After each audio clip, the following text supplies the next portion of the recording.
In the aftermath of Hurricane Sandy, the U.S. National Oceanic and Atmospheric Administration (NOAA) began a unique program to more closely study these devastating tropical storms and their impacts using small, expendable drones called coyotes. But despite the system proving its worth as recently as the monitoring of Hurricane Maria, the project is now effectively dead amid a funding crisis that has begun to threaten the agency's aerial research efforts in general, including leaving one of its research planes, a modified Gulfstream IVSP business jet, increasingly dangerous to fly. On September 24, 2017, one of NOAA's two WP-3D Orion weather research aircraft, nicknamed Kermit after the Muppets character, flew out toward Hurricane Maria to collect data on air pressure, moisture, temperature, and wind speed and direction via its onboard Doppler lidar laser sensor and the remote-controlled coyotes. This flight to inspect the deadly storm, along with others earlier in September 2017, would use up all but one of the Hurricane Research Division's drones. "I've got nothing left in the bank," Dr. Joe Chone, head of NOAA's Coyote program, told Popular Mechanics. Just one coyote. That the research-focused agency came to be one of the primary customers for Raytheon's tube-launched lightweight drone in the first place was something of a fluke. After Hurricane Sandy slammed into the northeastern United States in October 2012, doing significant damage to New York and New Jersey, Congress approved $61 billion for disaster relief and related efforts as part of the Disaster Relief Appropriations Act of 2013. NOAA, one of NOAA's coyotes in 2015, as part of a larger pool of money legislators approved for elements of the Department of Commerce. NOAA specifically received $140 million, less than $290 million in earlier versions of the bill, but still a not insignificant amount for an agency that has an average annual budget of less than $6 billion. $25 million of this was specifically set aside for investment in ways to improve weather forecasting and hurricane intensity forecasting capabilities. Coyote was one program to come out of that new budget. It's been hard to sustain that funding with the agency's budget remaining relatively level in the years since Sandy.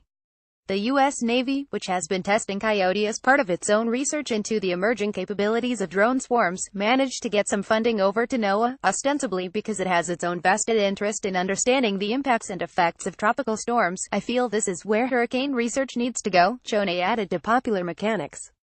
"But we have no resources for more." The Raytheon-made drone is relatively cheap at approximately $15,000 per unit, but those costs could easily add up for a small organization like NOAA. That NOAA generally doesn't expect the small unmanned aircraft, weighing just 7 pounds, to survive their trip into a hurricane's eye wall. The most intense part of the storm doesn't help matters. But that also means they can go where other aircraft, manned or not, can't, and gather vital data that would otherwise be unavailable to scientists. In various interviews since 2014, Chone has made it clear that he feels Coyote has greatly expanded the capacity of NOAA's hurricane researchers. The Coyote can make S-turns, going with the wind, hunting maximum velocity, he explained to Popular Mechanics. It's an MRI instead of a single-point snapshot, otherwise the WP-3Ds have to drop unguided sensor pods, known as drop-cindies, from a safe position and hope they'll glide into the right parts of the storm. Chone noted, they can only send information back for a short period. Coyotes can fly more than 50 miles away from the controlling aircraft for at least an hour. The lack of money for the Coyote program is indicative of larger problems emerging at NOAA. On September 27, 2017, The Washington Post reported that the agency's lone Gulfstream IVSP research plane, nicknamed Gonzo after another one of the Muppets, had aborted 3 missions in 8 days due to technical problems. No Gonzo, NOAA's Gulfstream IVSP, wearing her latest paint scheme. NOAA purchased the plane in 1996 to perform high-altitude research that the WP-3Ds, which fly routes cutting through the storms, simply can't provide. Cruising at an altitude of around 45,000 feet, Gonzo can release its drop-cindies across wide areas in the upper atmosphere, as well as gather data with its Doppler radar system. By flying over developing tropical storms rather than slicing through them, the aircraft provides a unique picture of the weather system below, improving forecasting about where it might travel. In recent years, though, budget cuts and shortfalls have made it harder for the agency to maintain the aircraft properly. Especially worrisome, the seal on the plane's main cabin door failed during a flight on September 25, 2017, depressurizing the aircraft and forcing the crew to use the emergency oxygen system as they returned to the Aircraft Operations Center at Lakeland Linder Regional Airport in Lakeland, Florida. With no other high-altitude aircraft and only 3 planes in total in the entire NOAA hurricane hunting fleet, there was no backup available to take over in any way.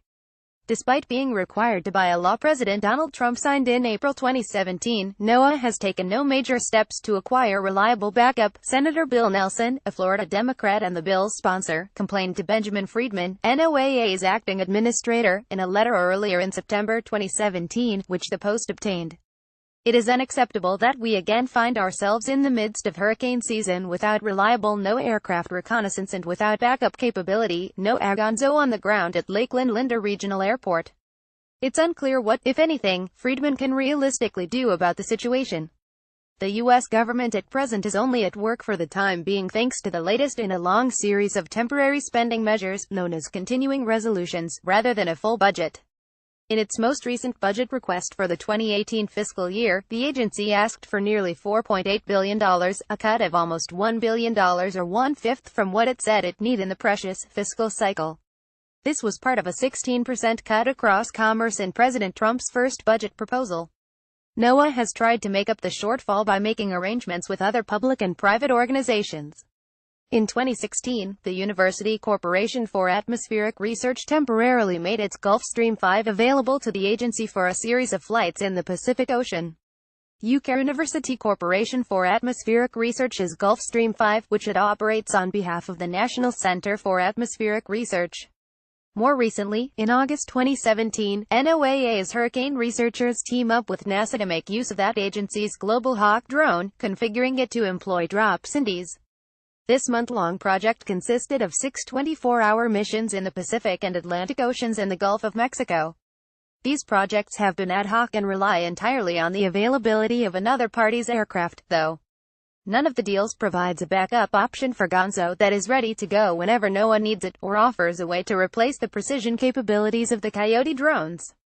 Noaa needs to be diligent in complying with law, Senator Nelson said in his letter to the agency's acting head, according to the Post. Truly lives and property depend on it, NASA Nelson isn't being hyperbolic. Hurricane research only looks set to become increasingly important.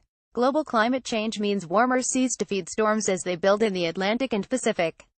It was quite possibly a contributing factor to the appearance of two once-in-500-year storms, Harvey and Irma, back-to-back during the 2017 hurricane season. Harvey killed more than 70 people in Texas alone. Irma killed more than 120 across the Caribbean. Now Maria has claimed almost 70 more already, as of October 1, 2017. Being able to adequately understand how these storms work is essential to accurately predicting their immediate movements and impacts and preparing for future storms, as well as long-term predictions about hurricane frequency and size. If the 2017 hurricane season has been any indication, Noaa needs all the funding it can get to increase its ability to reliably study these storms.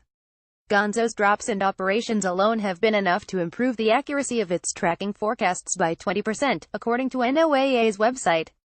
Cuts to its already meager offer a minimal savings for the overall federal budget compared to the benefits of having the agency operating at full capacity.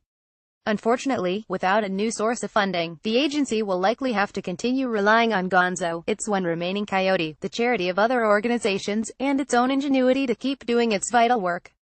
Contact the author jtrevithicpierre@gmail.com. Don't forget to sign up your email address.